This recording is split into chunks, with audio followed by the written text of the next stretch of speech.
Mumbai police commissioner के तौर पर एक सॉलिड पहचान बनाने वाले डॉक्टर सत्यपाल सिंह इस बार फिर चुनावी माहौल में हैं।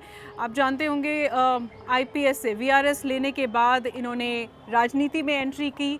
बीजेपी से इन्हें टिकट मिला, बागपत से ये जीते, केंद्र में मंत्री रहे और अब फिर बागपत से बीजेपी का चुनावी चेहरा है। करीबन 5 साल हो गए हैं आपको राजनीति में। कैसा रहा है आपका अब तक का सफ़र? शायद जिस इच्छा शक्ति के साथ भारतीय जनता पार्टी के शीर्ष नेतृत्व ने मुझे मौका दिया, मैं कुछ उस दिशा में काफ़ी काम कर पाया।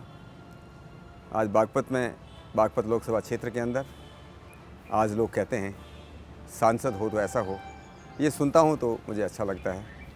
आईपीएस पुलिस अफसरी करना ज़्यादा आसान था कि राजनीति ज़्यादा आसान है? हमारा भूतपूर्व सैनिकों का सम्मेलन था। मैंने कहा कि 30 साल से ज़्यादा मैंने जितनी सैल्यूटें ली थी पॉलिटिक्स में आने के बाद मैंने 1 साल में ब्याज सहित वापस कर दी। राजनीति की बात करते हैं। 2014 का जो चुनाव था, आप करीबन 2 लाख से ऊपर वोटों से जीते थे। क्या उम्मीद है आपको इस बार? ऐसा मुझे लगता है मैं उससे भी ज़्यादा वोटों से इस बार जो है यहाँ की जनता जिताएगी। इससे भी ज़्यादा? यस। मैंने एक मोटा मोटा आंकलन किया था 2014 के जो नंबर्स थे, उसमें जो 3 और पार्टियां हैं, सपा, बसपा, राष्ट्रीय लोकदल, उनके नंबर्स को अगर मिला दिया जाए तो लगभग 5.5 लाख वोट आते हैं। आप जैसा कि जानते हैं अब ये तीनों पार्टियां जुड़ गई हैं, एक महागठबंधन में जुड़ गई हैं। क्या लगता है आपको? गठबंधन का अंक गणित जमीन पर नहीं चलता है। अगर उनका अंक गणित न होता तो शायद लोकदल पार्टी का कैंडिडेट यहाँ पर खड़ा ना होता। उनको उम्मीद है कि शायद गठबंधन से उनको कुछ वोट मिलेंगी, और ये बात जरूर है कि उनको पहले से ज़्यादा वोट मिलेंगी, इसमें कोई मुझे ज़्यादा नहीं लगता नहीं। लेकिन बागपत की जनता ही मानती है कि बागपत में अगर सुशासन चाहिए, बागपत में अगर विकास चाहिए, बागपत में अगर बेरोजगारी मुक्त बागपत का निर्माण करना है तो उनको भारतीय जनता पार्टी चाहिए, भारतीय जनता पार्टी का कमल खिलना चाहिए। क्योंकि अभी आप बागपत की बात कर रहे हैं, जैसा कि हम जानते हैं जयंत चौधरी यहाँ से लड़ रहे हैं, उनका अनाउंसमेंट हुआ था। वो भी जाट बिरादरी से हैं, आप भी जाट बिरादरी से हैं, उनके ख़ानदान की एक लेगेसी है यहाँ पर। अगर जाट बिरादरी का वोट बटता है, अगर ये स्प्लिट होता है, तो आपको नहीं लगता उनको फ़ायदा होगा? मैं कहता हूँ जिस जाति की आप बात करें, जिस बिरादरी की बात कर रहे हैं, यहाँ के युवाओं को बहकाया नहीं जा सकता।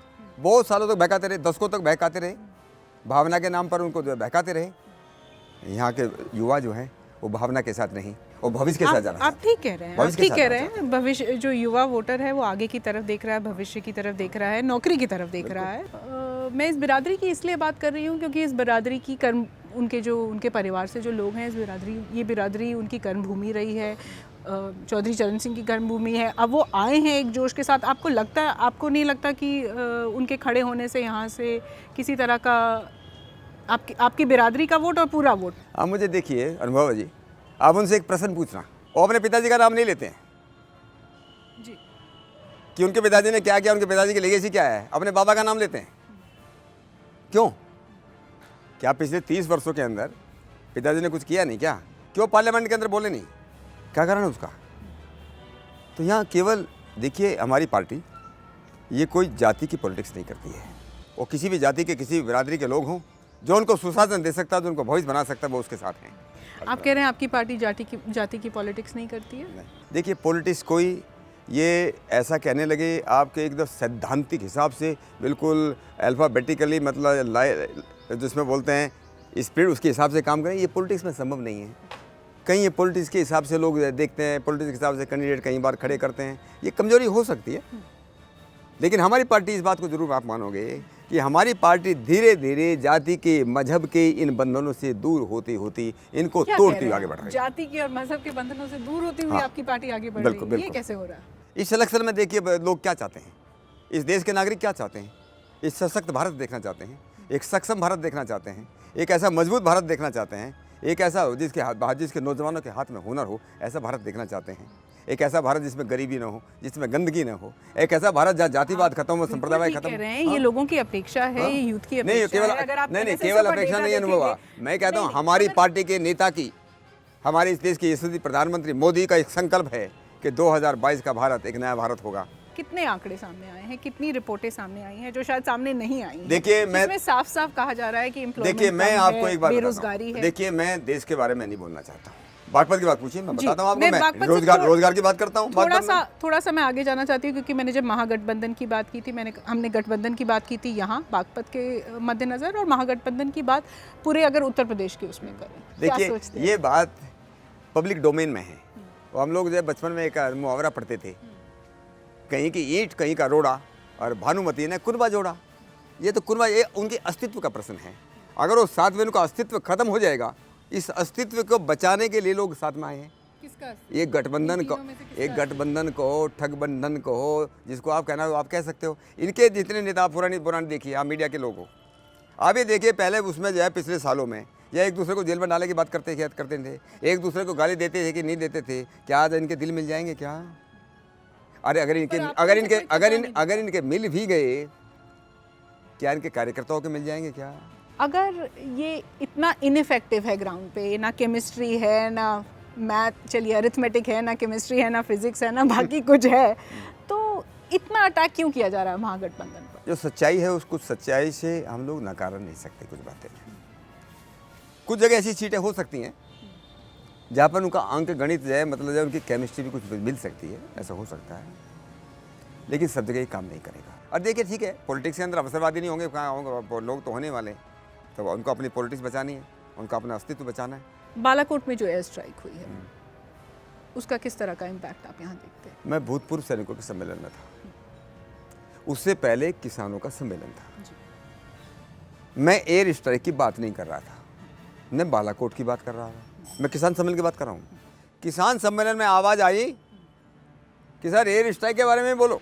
वो ऐसा देश देखना चाहती, इतना बड़ा देश, और फिर भी आप देखिए कि हमारी मोदी सरकार आने से पहले इस देश के अंदर, मैं तो पुलिस वाला रहा हूँ, आपको मालूम है, हर साल कितने बम ब्लास्ट होते थे, कितने आतंकवादी हमले होते इस देश के अंदर होते थे। अभी नहीं हुए कोई आतंकवादी हमले जब से मोदी सरकार आई है?